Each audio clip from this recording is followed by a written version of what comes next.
Hello and welcome back to Let's Play Star Wars Shadows of the Empire. So in the last episode we beat the asteroid field, although not without getting an embarrassing death or two. Now we're going to move on to the Mantell Junkyard. This is actually one of the more memorable levels in the game, and definitely one of the more scary ones actually. I remember the boss on this one scaring the shit out of me, but I won't spoil it too much. Anyway, you can read the crawl here and understand the story. Basically what's going on is, right now this is taking place after the events of The Empire Strikes Back. So we're trying to save our friend Han Solo, who has been encased in carbonite and is now with Boba Fett, or I should say Boba Fett has him. And now we're kind of getting introduced to the more the principal villain of the game, I should say, and that's Prince Zisor, whose face we see every time we get a game over, although that hasn't happened yet. Admittedly, I'm not really that in tune with what's going on in the story in this game. I'm sure this is based on an actual book in the extended universe. I think what's supposed to happen is that Prince Zisor, with his horrifying face there, is trying to kill Luke Skywalker because he thinks that he will then be selected to be Darth Vader's apprentice. And also something to do with the Black Sun's near infinite resources. I have no idea. But as always, we're going to stick with Kevin Costner and fake C-3PO here.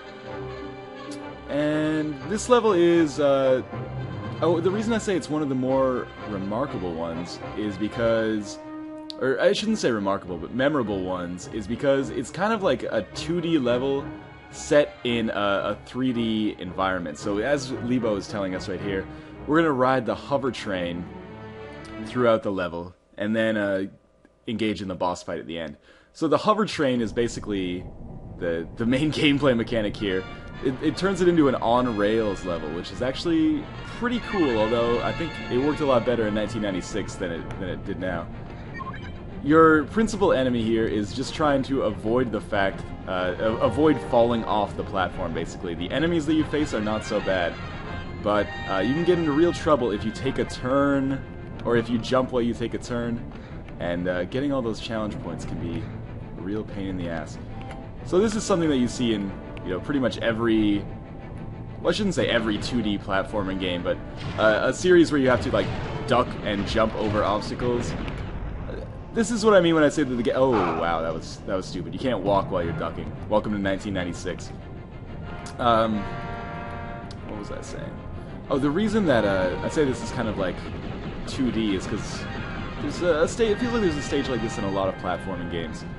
And this is the infancy of 3D games, so they still had a lot of these 2D mechanics. And I think it works pretty well, although this level is a lot easier than I remember it. When I was an 8-year-old, I remember it being quite difficult, but now that I have either more experience gaming or relatively perfect motor function, shouldn't say perfect, but relatively developed motor function compared to my prepubescent self, this seems pretty easy.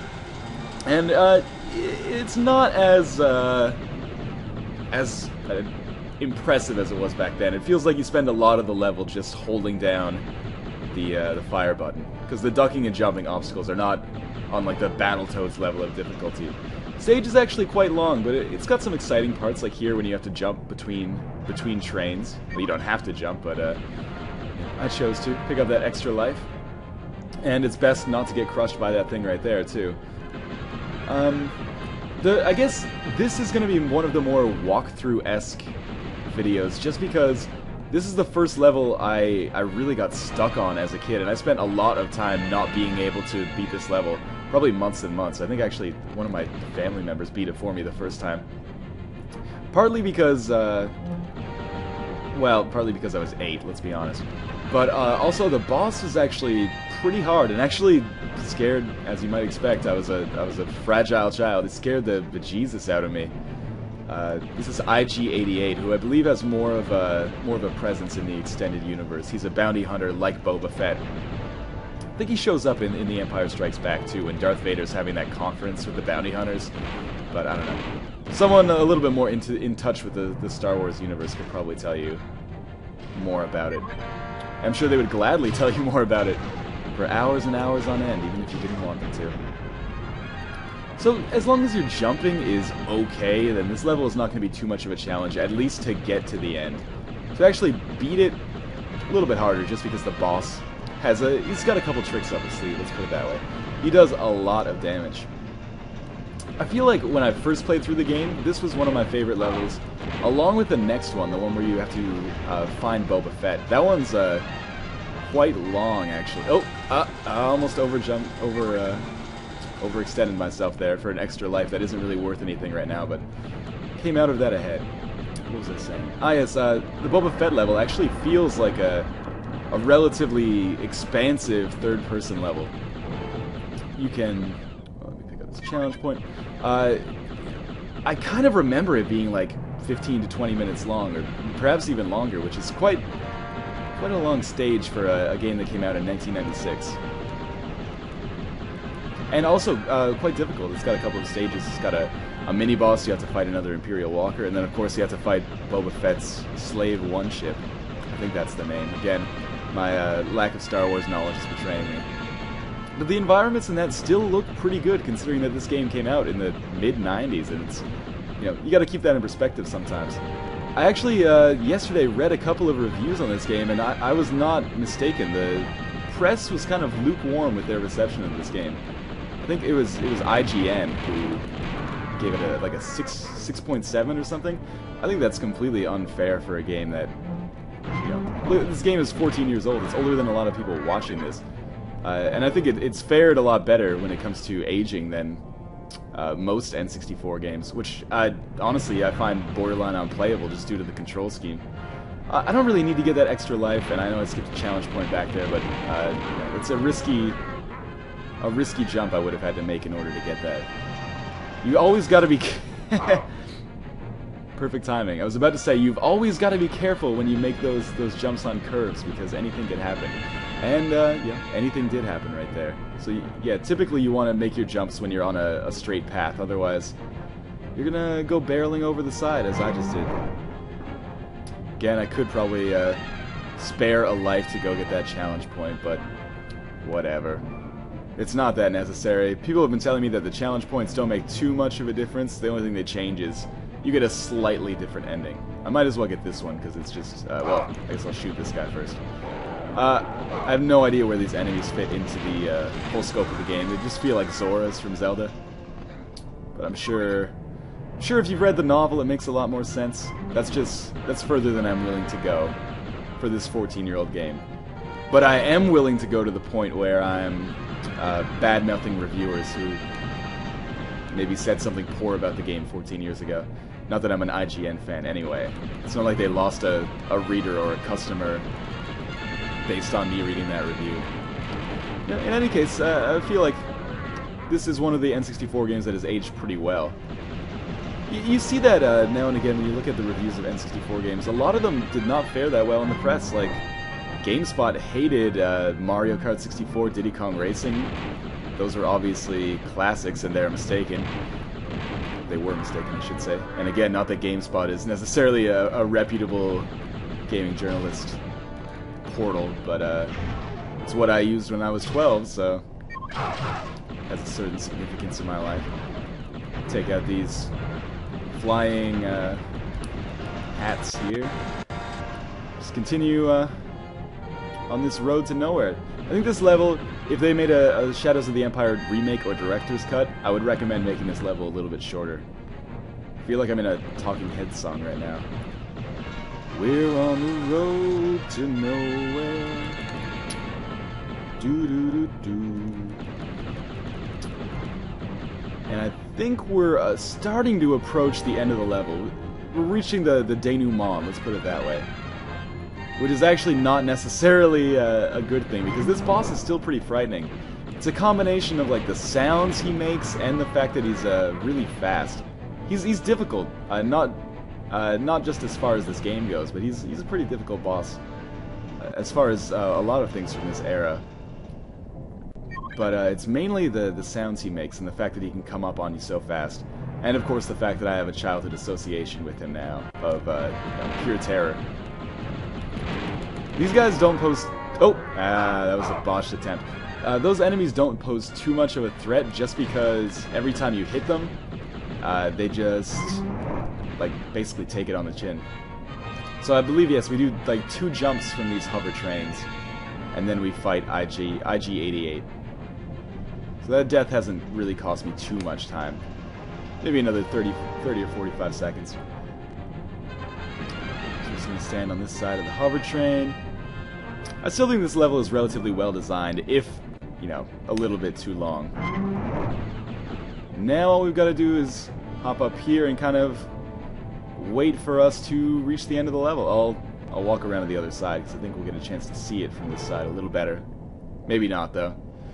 Basically, we're just going to crash into the salvage yard at the end here, and then have a little bit of a cutscene, or a pseudo-cutscene with IG-88. And then I'll do my best to beat him without dying, but he's actually pretty tough. Hopefully this next part will serve as a little bit of a walkthrough for those of you who you know, might be playing this game along with me, but maybe got stuck at this guy because he's a little bit difficult. That cutscene is quite short, but hopefully when you hear the sounds this guy makes, you'll understand why I was so scared of him as a youngin'. But really, now that it's been 14 years, you can really kind of see the limitations to his AI. If you just run, he basically will never find you until you want to be found, let's put it that way. So what we're gonna... Oh!